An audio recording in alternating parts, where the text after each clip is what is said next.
Good morning. It's Thursday, September 15th. And I read this morning about food prices. And food prices are on the rise. And I do the shopping and I do the cooking in my household. And I can tell you that they have definitely risen. And I believe they will go on rising. But I am talking now about the misinformation that the public is being fed by the so-called experts. So in this blurb that I read, they talk about the price of food going up 13% during the year. And restaurant prices have increased by 8%. They also claim that egg prices have gone up 39%, and flour went up 24%, and milk rose 17%, and the price of bread jumped 16%. And they claim from the month of July till now, the prices have gone up 0.1% each month. That's according to the Consumer Price Index, which measures a basket of consumer goods and services. And the reading came as a surprise to many investors, and it sent U.S. stocks plummeting on Tuesday to their worst day since June 2020. Are they out of their minds? I do not know where they're getting their information. I do not know how they can possibly calculate these percentages. I'll tell you what I have seen. Now, I shop at meat farms, and I shop at Lidl's, and I shop at some other stores, wherever the fancy takes me, wherever I have certain items that I like to buy, I buy them from a particular store. And I buy eggs primarily from meat farms because they sell jumbo eggs, which are lovely and large, and I like large eggs. And when I started buying eggs there, I could get them for 95 cents a dozen of jumbo eggs. And this is before the pandemic and everything struck. And now the price of eggs over there is $3.50 for a dozen eggs. And I bought eggs in Lidl a couple of times, and when I started buying them over there, for the very large eggs, they don't sell jumbo eggs. The eggs there, I bought them for 55 cents a dozen. And the other day, it was $2.45 a dozen. Does that sound like a 20% increase?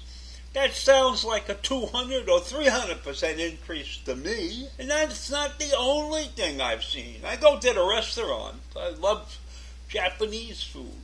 And we would go to the restaurant right across the street from the theater in Smithtown. And we would buy sushi for two. And it cost $32. And now that same dish is $62. That's a whole 100% increase. So where are they getting this idea that food prices have only gone up 10 or 15%? Yeah, everything I see is up over 100%. They are snowballing us. And I don't know how they calculate, unless they're doing some crazy calculation like this. It went up 10% this month, right? So if I look at it this month and it's $1, and next month it's $1.10, then that's a 10% rise, right? But if it started out originally at 30%, at 30 cents, then that's not a 10% increase. That's a 70 or 80% increase. I am telling you, the people who are giving us the information do not know what they are talking about. And I'll give you another example. I do all the cooking, and I like to stir-fry vegetables because then I use only one pan and I'm done with it, right? I don't have to have a lot of pans that I have to deal with after dinner. And I don't know, about 2 or 3 years ago, I discovered that Costco sold a half a duck, ready to just put in the oven. I don't have to do anything. It's a half a duck. I put it in the oven, and one half of the half a duck serves 2 people. So it's great. And it cost $7.98 at that time. So now, that duck, those 2 pieces of duck, are now $19 and change at the last purchase about a month ago, right? Is that a 10% increase? That's over a 100% increase. It's almost a 200% increase. So can we trust these people who are giving this information out to us? The answer to that question is no. And I don't know why they're not telling us the truth. Do they think that we can't do math? And they're probably right about that, because I will bet you that most of the people in this country are not math experts, and they don't pay any attention to percentages. In fact, when I was in business, the most important thing was not the numbers. When you gave a report to somebody, they didn't care about the numbers. It was the percentages that mattered. So we are being fed much misinformation by the incorrect percentages that are being applied to these price increases. You know what just struck me? Maybe those percentages are correct. Maybe they're the percentage from 1 month to the other, which would make sense, because if the duck cost $7 a year ago and now it's $19, well, if we looked at it 1 month after I started looking at it, it might have only gone up 10% that month. But from the beginning to now, it's up 120% or 200%. So we don't know the time frame that they're giving us with relationship to their percentages. Because it may very well be that those percentages are month to month, and then they're horrible. So I don't trust them.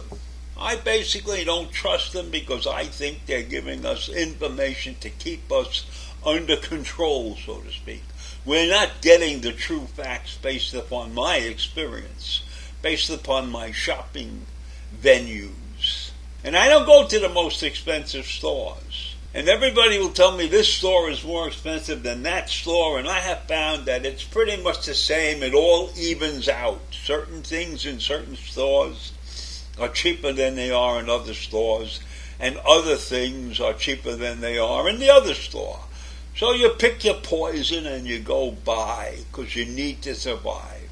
And you be a good shopper and learn how to cook meals that you can eat 2 or 3 weeks later, maybe, if you freeze it or something. So in any event, I disagree wholeheartedly with the information that is being given to us about food pricing. I don't know who's doing the math for them. I will bet you that some math student in the 11th grade could do a better job. I know my grandson could. So I leave you with that this morning, and I hope you have a great day. Bye.